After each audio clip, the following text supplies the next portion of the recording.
Hello बच्चों, नमस्ते। आज हम बहुत ही बेहतरीन टॉपिक पढ़ेंगे।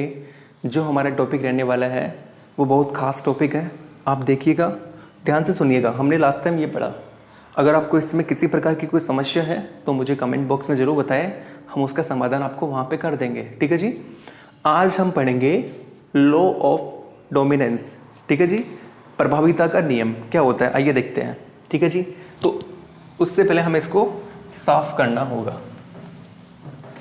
तो देखो, लॉ ऑफ डोमिनेंस क्या होता है, प्रभाविता का नियम क्या होता है। ठीक है जी, उसको हम देखने वाले हैं।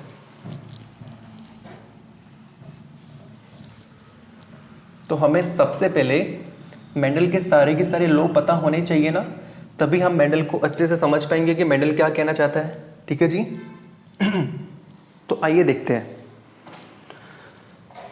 तो लॉ ऑफ डोमिनेंस क्या है, आइए देखते हैं।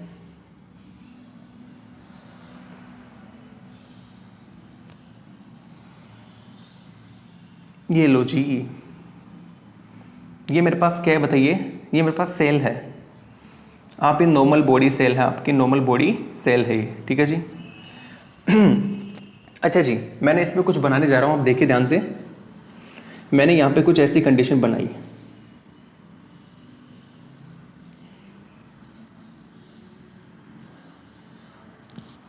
आप ध्यान से देखिएगा आप लोग। यहाँ पर मैं कुछ इस प्रकार की कंडीशन बनाने जा रहा हूँ। कोई दिक्कत है किसी बच्चे को? मैं इसको बोल रहा हूँ फर्स्ट क्रोमोसोम, और ये भी कौन सा क्रोमोसोम है, फर्स्ट क्रोमोसोम। ठीक है बच्चों, कोई दिक्कत है किसी को? नहीं है सर, यहाँ तक कोई दिक्कत। आइए देखते हैं आगे की कंडीशन। ये हमारी नॉर्मल बॉडी सेल है। नॉर्मल बॉडी सेल के अंदर मैंने यहाँ पे आपको क्रोमोसोम बनाया है। कौन सा क्रोमोसोम? First chromosome. अच्छा, फर्स्ट क्रोमोसोम के पास एक जीन है और उस जीन के दो एलील है। हम मान के चले थे कि कौन सी जीन है, नोसेप जीन है। और नोसेप जीन के कितने एलील है? दो एलील, जैसा कि हमने पिछली वीडियो में देखा था, कैपिटल ए और स्मॉल ए। अच्छा, लॉ ऑफ डोमिनेंस क्या कहता है, थोड़ा इसके बारे में हम जान लेते हैं। पहले आप मुझसे सुनिएगा ये नियम क्या बोलता है। तो लॉ ऑफ डोमिनेंस पता है क्या बोलता है, प्रभाविता का नियम क्या बोलता है कि, ध्यान से सुनना आप इस चीज को, during gamete formation one allele of A gene cancel the effect of other allele of the same gene. ध्यान से सुनना बच्चों, बहुत आसान लॉ है। क्या बोलता है ये लॉ? देखो, लॉ ऑफ सेग्रीगेशन तो क्या बोलता था, during gamete formation one allele of A gene separate from other allele of the same gene. ये तो हमने क्या पढ़ा था, लॉ ऑफ सेग्रीगेशन, पृथक्करण का नियम। प्रभाविता का नियम क्या बोलता है, during gamete formation one allele of A gene cancel the effect of other allele of the same gene. क्या कहना चाह रहा हूं मैं, ध्यान से देखो। मैंने यहां पे बोला ये है नोज सेफ जीन। ठीक है जी। कहां पर प्रेजेंट है बताइए? ये प्रेजेंट है फर्स्ट क्रोमोसोम के ऊपर। ये है फर्स्ट क्रोमोसोम पर प्रेजेंट है। अच्छा, फर्स्ट क्रोमोसोम पे प्रेजेंट है और नोसेप जीन के कितने एलील है? कितने एलील है बताओ? 2 एलील है। एक तो है कैपिटल ए, एक है स्मॉल ए। ये आपके सामने है। अब लॉ ऑफ डोमिनेंस क्या कहता है, during gamete formation one allele of A gene cancel the effect of other allele of the same gene. अब ये कैंसिल कैसे करके जा रहा है, आइए देखते हैं।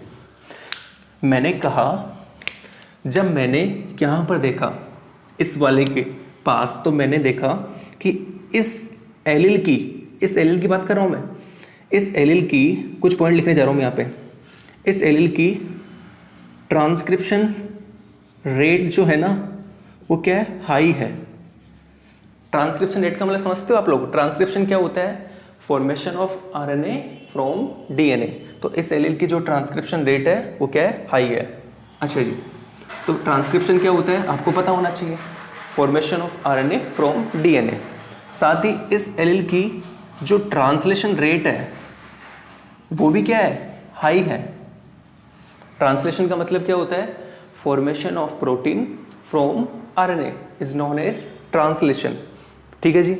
मैंने देखा ये जो प्रोटीन है, ये जो एंजाइम बना रहा है, भाई देखो ध्यान सुनना, ट्रांसलेशन से प्रोटीन बना और प्रोटीन में फोल्डिंग से क्या बनता है, एंजाइम बनता है। तो यहां से जो एंजाइम बनने जा रहा है, एंजाइम जो बन रहा है, एंजाइम की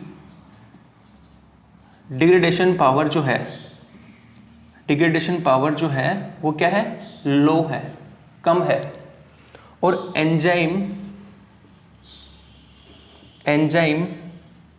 ध्यान सुनना इस चीज को, डिग्रेडेशन पावर तो क्या है, लो है, और एंजाइम की लाइफ है ना वो क्या है, ज़्यादा है। यहाँ पर जो बना के जा रहा है ना, ट्रांसक्रिप्शन रेट क्या है, ज़्यादा है, ट्रांसलेशन रेट क्या है, ज़्यादा है, एंजाइम डिग्रेडेशन पावर क्या है, जो कम है, और एंजाइम की लाइफ क्या है, ज़्यादा है। साथ ही यहाँ पर ट्रांसलेशन और ट्रांसक्रिप्शन से जो mRNA या हम बोल सकते हैं RNA और जो प्रोटीन बन रहा है, इन दोनों की लाइफ भी क्या है, ज़्यादा है। किससे कंपेयर कर रहे हैं हम, इससे कंपेयर कर रहे हैं बच्चों ना। तो हमने क्या क्या देख लिया कि यहाँ पर ये जो एलील है इसकी ट्रांसक्रिप्शन रेट क्या है, ज़्यादा है। ट्रांसक्रिप्शन रेट ज़्यादा होने का मतलब है बहुत सारा RNA बना रहा है ये, इसकी ट्रांसलेशन रेट भी ज़्यादा है, बहुत सारा प्रोटीन बना रहा है ये।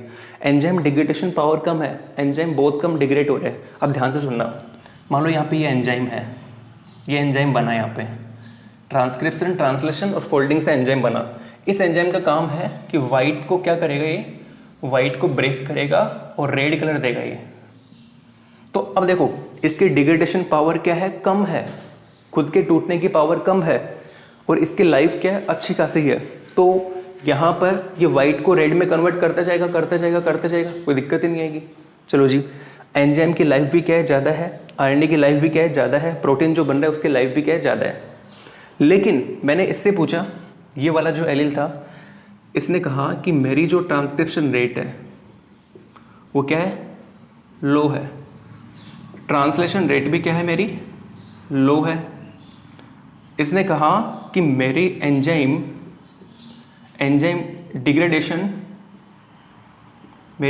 डिग्रेडेशन पावर क्या है, हाई है। इसने कहा मेरी एंजाइम RNA और क्या बोलते हैं उसको, प्रोटीन, इन तीनों की लाइफ क्या है, कम है। अब ध्यान से सुनना, मैंने कहा मेरा वाला जो एंजाइम है ना, इसने कहा ये वाला एलील बोल के जा रहा है, ये क्या करता है, ये ब्लू को कन्वर्ट करता है ब्लैक में, राइट। अब मैंने ध्यान से देखना है इस चीज को आप लोग, मैंने कहा कि अब ये आपके पास एक एलील तो ये है, एक एलील ये रहा। मैंने अब आपसे क्वेश्चन पूछने जा रहा हूं, उसका जवाब देना है आपको। ये जो नॉर्मल बॉडी सेल है, इस नॉर्मल बॉडी सेल के अंदर हमें कौन सा कलर ज़्यादा मिलेगा, हमें ब्लैक कलर ज़्यादा मिलेगा या रेड कलर ज़्यादा मिलेगा। तो किसी ने कहा कि सर यहाँ पर एंजाइम की लाइफ ज़्यादा है, एंजाइम डिग्रेडेशन पावर कम है, और यहाँ पर सर एंजाइम डिग्रेडेशन पावर ज़्यादा है, एंजाइम जल्दी डिग्रेड हो जाएगा, एंजाइम की लाइफ भी बहुत कम है। डिग्रेड जल्दी हो गया तो लाइफ कम है, सीधी सी बात है। यहाँ पर एंजाइम डिग्रेडेशन पावर लो है, जब पावर कम है एंजाइम डिग्रेडेशन की तो एंजाइम की लाइफ बढ़ जाएगी, एंजाइम अच्छे से काम करेगा। एंजाइम अच्छे से काम करेगा इसका मतलब वाइट को किस में कन्वर्ट करता जाएगा, रेड में कन्वर्ट करता जाएगा, और यहाँ पर तो खुद एंजाइम डिग्रेड हो जाएगा, तो ब्लू को ब्लैक में कितना कन्वर्ट करेगा, बहुत कम। तो आप बताइए इस सेल से कौन सा कलर ज़्यादा मिलेगा। मेरा क्वेश्चन आपसे क्या है कि इस सेल से कौन सा कलर हमें ज़्यादा मिलेगा। तो किसी ने कहा सर इस सेल से रेड कलर ज़्यादा मिलेगा। रेड कलर ज़्यादा मिलने का मतलब क्या हुआ, रेड कलर ज़्यादा मिलने का मतलब ये हुआ कि आपका ये जो स्मॉल ए, ध्यान से सुना आप इस चीज़ को, ये जो स्मॉल ए एलील है, ये कौन सा एलील बताओ यहाँ पे, ये डोमिनेंट एलील है। कौन सा एलील बताओ, ये है डोमिनेंट एलील। क्यों बोल रहा हूँ मैं इसको डोमिनेंट एलील, क्यों बोला मैंने इसको डोमिनेंट एलील, इन सब के कारण ये जो रीजन है ना, इसका रीजन ये सारी चीज़ें हैं। और यहाँ पर ये कैसा एलील बताओ, ये है रिसेसिव एलील। कैसा एलील है ये, रिसेसिव एलील। रिसेसिव एलील का मतलब क्या हुआ, क्यों कहा हमने इसको रिसेसिव एलील, इन सब रीजन के कारण। इसकी ट्रांसक्रिप्शन रेट कम है, ट्रांसलेशन रेट कम है, प्रोटीन की लाइफ कम है, एमआरएनए की लाइफ कम है, एंजाइम की लाइफ भी कम है, एंजाइम डिग्रेडेशन पावर बहुत ज़्यादा है। तो यहाँ पर सीधी सी बात है, ये डोमिनेंट एलील हो गया, ये रिसेसिव एलील हो गया। तो अब ध्यान से देखना, लॉ ऑफ डोमिनेंस क्या बोल के जाता है कि one allele of A gene cancel the effect of other allele of the same gene. क्या बोलता है, one allele of A gene cancel the effect of other allele of the same gene. देखो इस एलील ने इस allele के effect को cancel कर दिया ना, हमें इस सेल से कौन सा कलर मिलेगा, मेनली रेड कलर मिलेगा।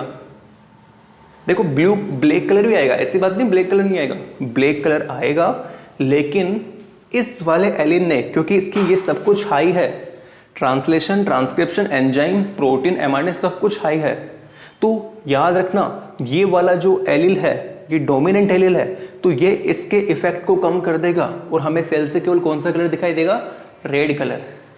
ठीक है जी, तो ये हमने पढ़ा कौन सा रूल, लॉ ऑफ डोमिनेंस। कहता क्या है, तो हम इसको कहाँ लिखे, यहां पे दिख जाएगा क्या, देखते हैं एक बार कैमरे में जाके,